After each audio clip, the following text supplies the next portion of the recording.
Terima kasih atas kesudian memberi kesempatan kepada saya bersama dalam majlis temu bual dan dialog dengan anak-anak mahasiswa terutamanya. Tentunya satu penghormatan kepada saya dan rakan-rakan untuk bersama di UTP. Kerana universiti ini memang diiktiraf sebagai di antara universiti terkemuka dalam negara dan di rantau kita. Jadi ucap tahniah kepada semua. Saya masih ingat semasa saya jadi Menteri Kewangan dulu, 90-an itu masa ekonomi kita rancak. Pertumbuhan ekonomi sekitar 10% satu tahun. Kalau dalam belanjawan, tidak seperti mana kusut semalam, dulu senang kerana kita ada lebihan. Bila saya jadi Menteri Kewangan, ada hutang, defisit, dan setelah 2 tahun saya kata mesti balance. Kemudian setelah itu sejak 93-94 surplus. Betul hutang lama dia bayar. Dan di antara hal yang saya beri keutamaan pada masa itu ialah badan-badan seperti Petronas, Telekom, TNB di antara lain. Selain daripada program yang menjadi fungsi utama masing-masing badan ini, apatah lagi Telekom dan TNB masa itu sudah diswastakan. Jadi perswastaan tidak bermakna pada badan ini hanya menumpukan perhatian untuk mencatat keuntungan, tetapi harus juga melihat aspirasi nasional, kepentingan kemanusiaan, keadilan, mengurangkan kesenjangan yang kian melebar di antara golongan paling kaya dengan miskin. Semua ini harus diambil kira.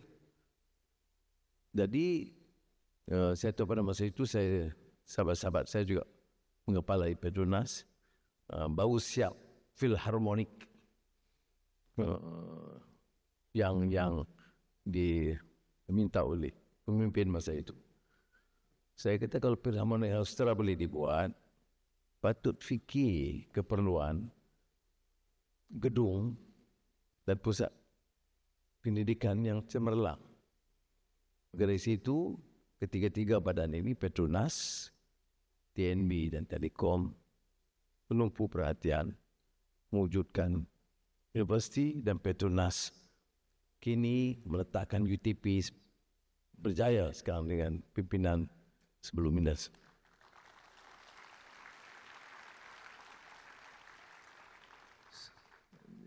Kita harus ingat tentang matlamat universiti.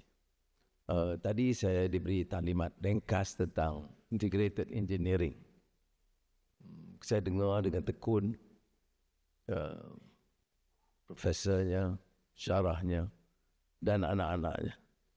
Dan saya terkesan dan bangga dengan tahap pencapaian anak-anak. So I'm extremely impressed. Young students with such discipline, idealism, aspirations, not only to inculcate knowledge and understanding, but to seriously attempt to enhance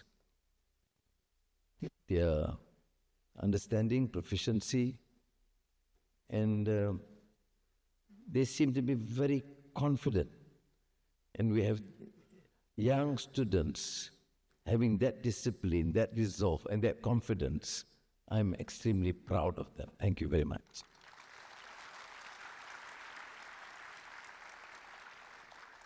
Ini tentu balik kepada isu pokok.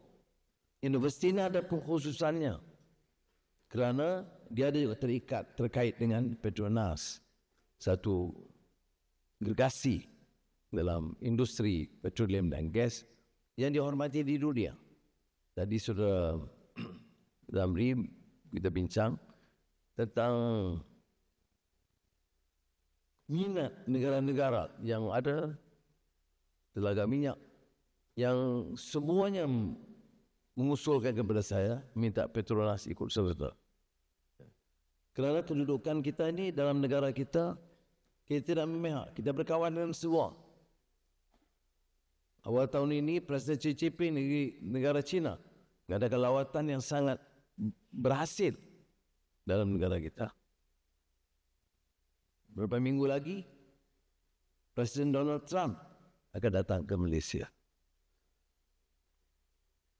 Bersama dengan Presiden Brazil, Presiden Afrika Selatan, Eropah, selain daripada ASEAN, China, Korea, Jepun, India. Ini meletakkan kita sebagai negara yang disebut mengamalkan dasar bebas, berdaulat, bersahabat dengan semua, tapi tetap berdiri atas prinsipnya. Within ASEAN, we term it as centrality, a policy that choose to engage with all countries, to understand that the primary objective is to enhance, to propel our economy, resilient, domestic resilience, but also as a trading nation, we need to engage with everybody because we have to protect the interests of our people. That is our priority. We want the best for our students, we want the best for our rakyat, the best technology, and we can only achieve that if the economy succeeds, is vibrant. And the vibrancy as a trading nation means engaging trade, investments with all countries. But having said that, we must also understand that Malaysia is an independent nation. And as an independent country, we must have the right to exercise and express our views in defense of freedom, in defense of justice, to reject oppression, colonialism in any form. And that's why we remain consistent. Now, I want to share with you some of these concerns because as students, whilst having an understanding, and you know your mission is to ensure that you excel in your studies, continue to conduct research, which is essential for the survival of this nation to move forward. But at the same time, we are training human beings. There was a rather earlier text in the 70s by a scholar from Latin America, Ivan Illich, when criticizing a structured educational form, institutions, university schools, his concern is and worry is that we seem to educate, but we dehumanize. You have a great university with all the facilities accorded, but you have no concern about those around you. The poverty, the underprivileged. Now I'm not talking about UTP, Virus, don't worry.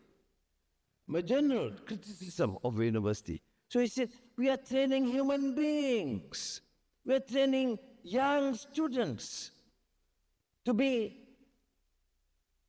concerned with themselves, with their family, with their society, with their nation, and with humanity. But we are not producing them. We are producing sacred cows. No critical thinking, no interest other than what is it for me? What is it for my family? And this is, of course, a basic flaw in the education system.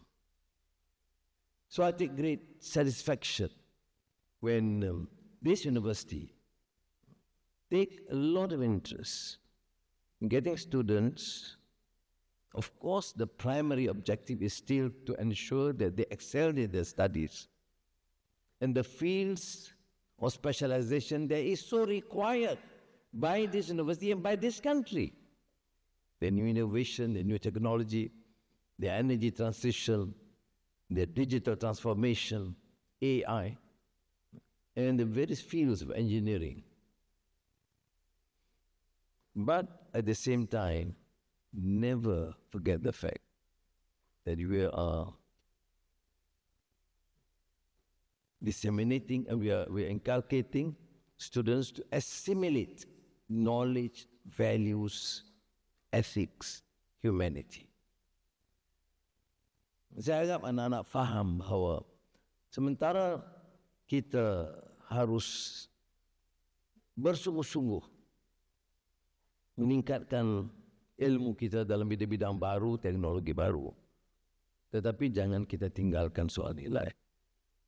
Bila saya melakar konsep negara Madani, kita tidak menidakkan apa yang dilakukan sebelumnya. Kita tidak menidakkan dasar-dasar yang sedia ada. Tapi kita akui atas kelompongannya. Malaysia ni negara majoritinya Islam, Muslim, majoritinya Melayu, Putra. Tetapi kita hidup satu keluarga. Negara ini tidak mampu mencatat kemajuan sekiranya rakyatnya berbalah. Berbalah kerana warna kulit, berbalah kerana kaum, berbalah kerana faham agama, berbalah kerana kelas, seperti yang berlaku di banyak negara. Kerana orang yang membicarakan isu kaum secara sempit atau agama secara fanatik, itu bukan orang yang ada kefahaman. Di universiti, sepanjang tahun lalu saya hadir ke hampir semua universiti, saya selalu mengingatkan mereka bahawa kita boleh berbeza pendapat, tapi kita harus siuman. Kita harus jangan cepat menghukum, apalagi menghina orang. Dan lebih buruk kalau kita menghina orang kerana warna kulit atau kaum atau fahamnya. Kerana sebagai Muslim, kekuatan kita itu adalah mengangkat martabat dan derajat insan. Dan itu bukan urusan kita. Itu ketentuan ditetapkan oleh Allah SWT. Dalam Al-Quran, وَلَقَدْ كَرَّمْنَا بَنِي Adam.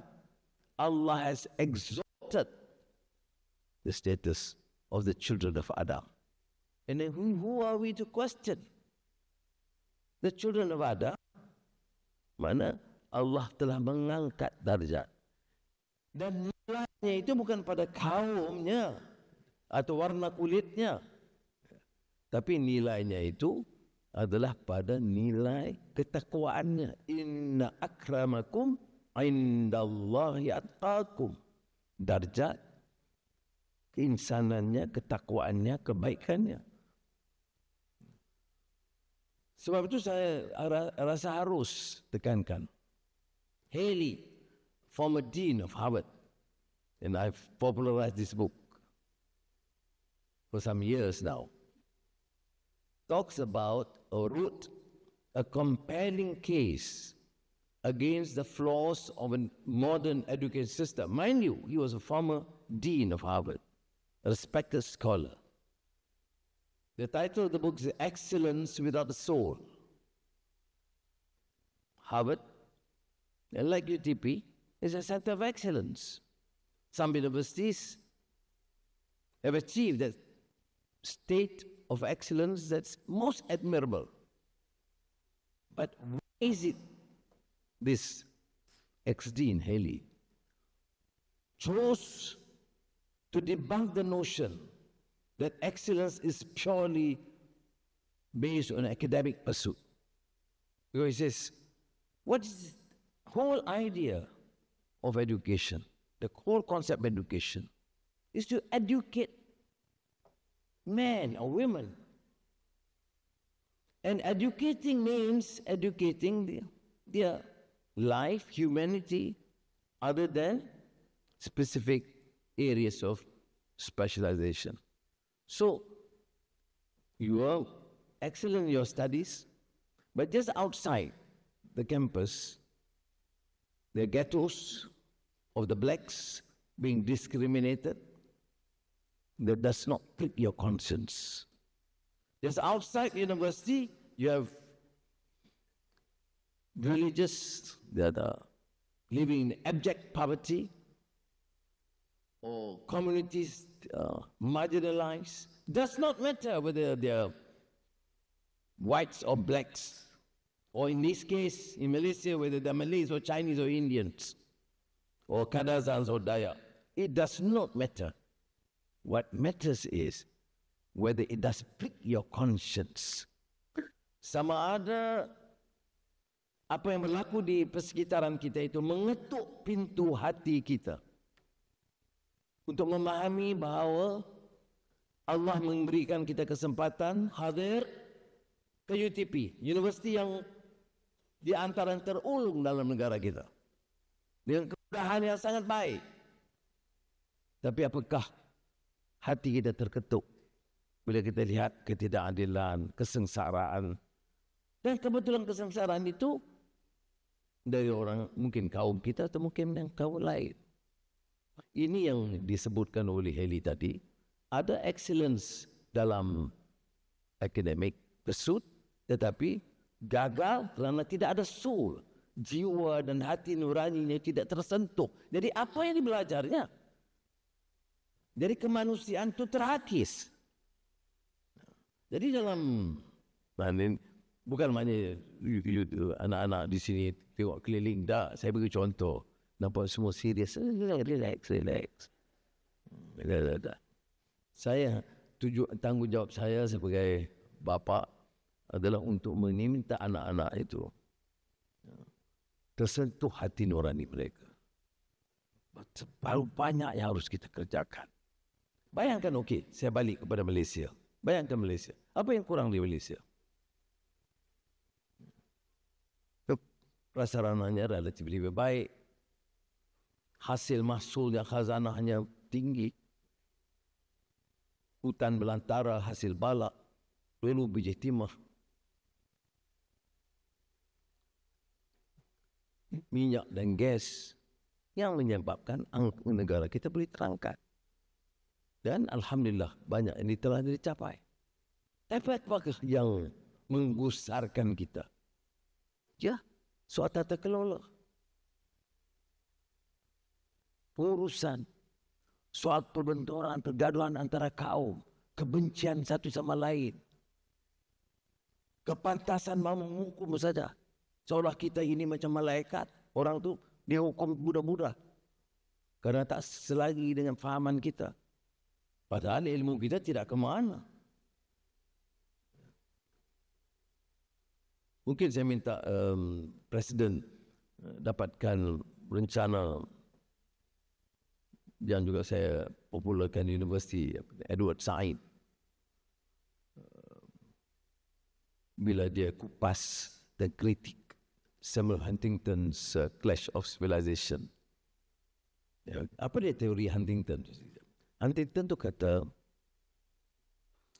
yang hebatnya, yang akan menang akhirnya ialah tamadun barat, Western Liberal Democracy, katanya, yang kemudian dikupas oleh Fukuyama. Yang lain itu lemah, semuanya itu lembab, baik tamadun Cina atau Arab, apalagi Islam, atau India, semuanya akan kalah dengan kekuatan tamadun barat. Edward Said ini Christian scholar. Dia tulis secara pendek dalam sekitar 8-10 halaman dalam The Nation. Dia jawab sebenarnya bukan clash of civilization. Kerana tak harus, mengapa harus clash? Kita ada budaya Melayu, tamadun Melayu, sastra Melayu, saya bangga. Banyak kehebatan kita. Kusatanan Melayu Melaka. Itu menjadi pusat tamadun yang hebat, menjadi kawasan rantau Melaka kosmopolitan. Saya bangga. Tapi kalau saya belajar tamadun Cina, hebat juga dalam banyak hal. India, begitu juga. Barat pun begitu juga. Ada yang kuat, ada yang lemah. Ada pimpinan yang baik, ada pimpinan yang rusak. Jadi harus ada perfahaman.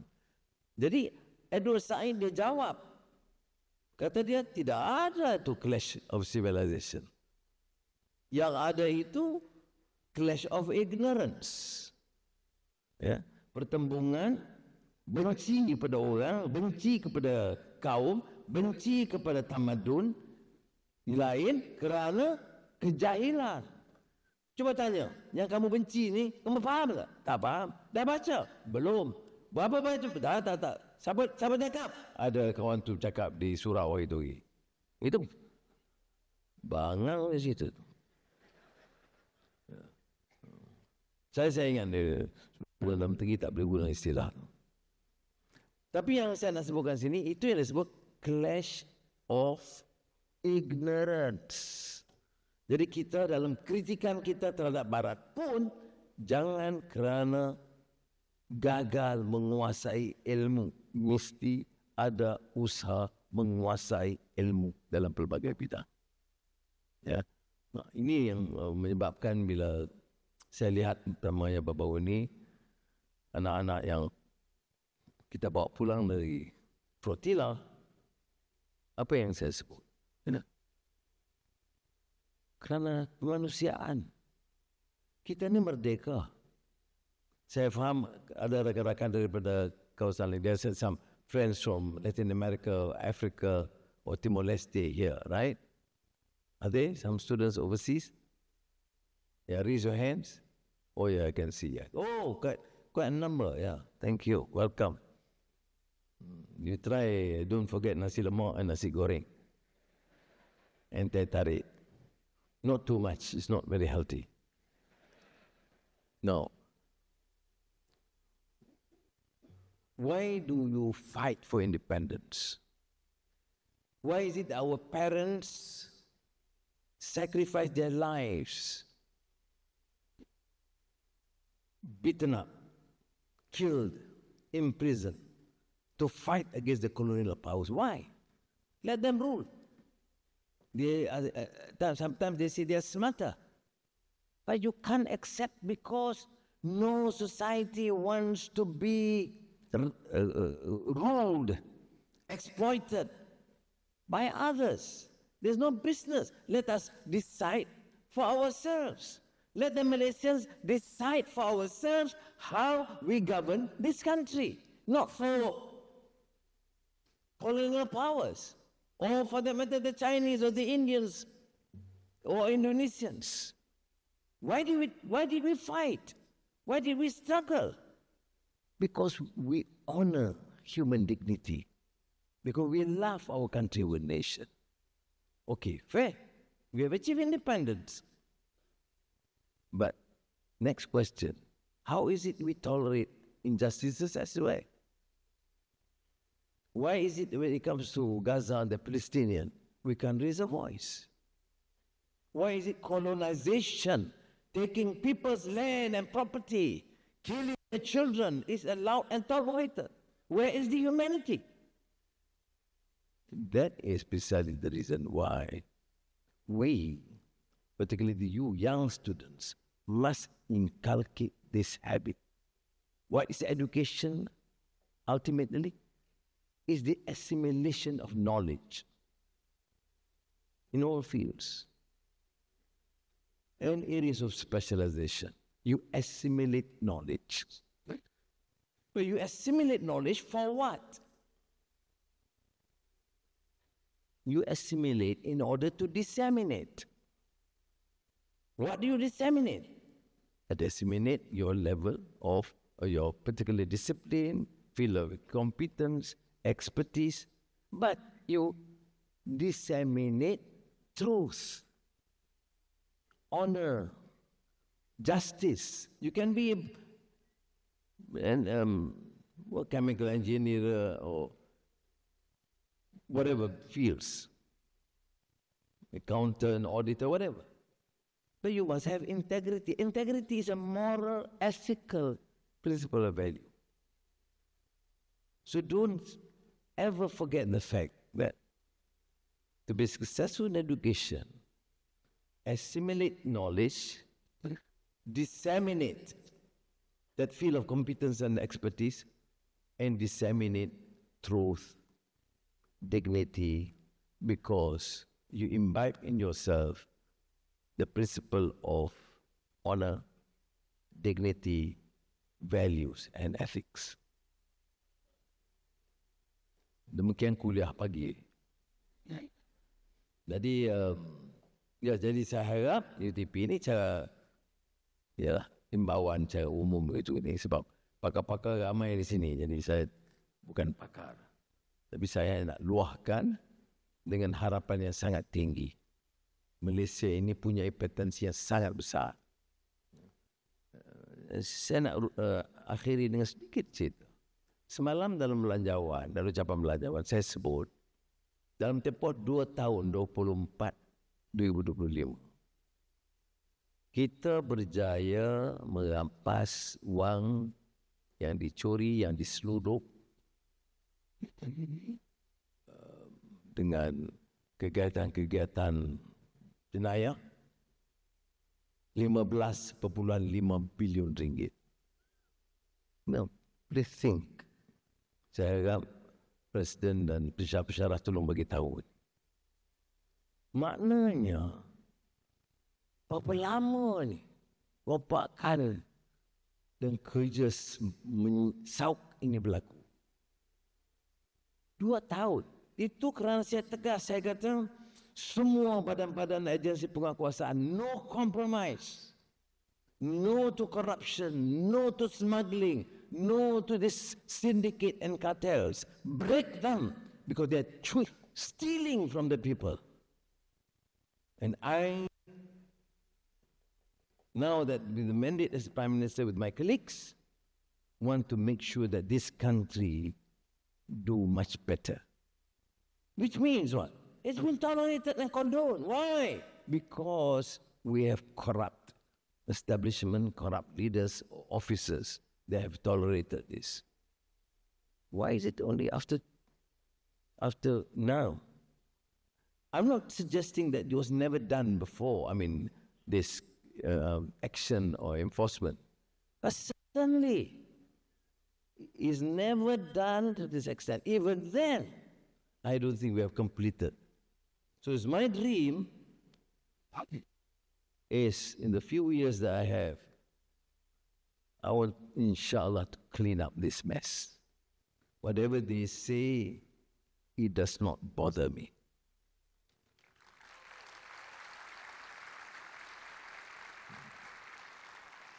Because I think it is our duty. Enough. You study very hard. We just struggle. Some are poor from the poor students.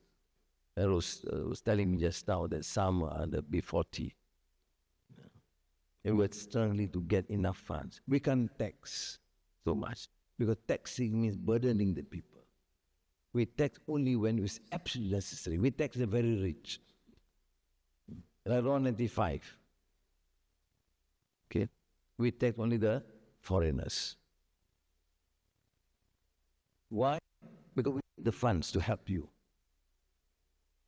But after all this effort, there are people stealing.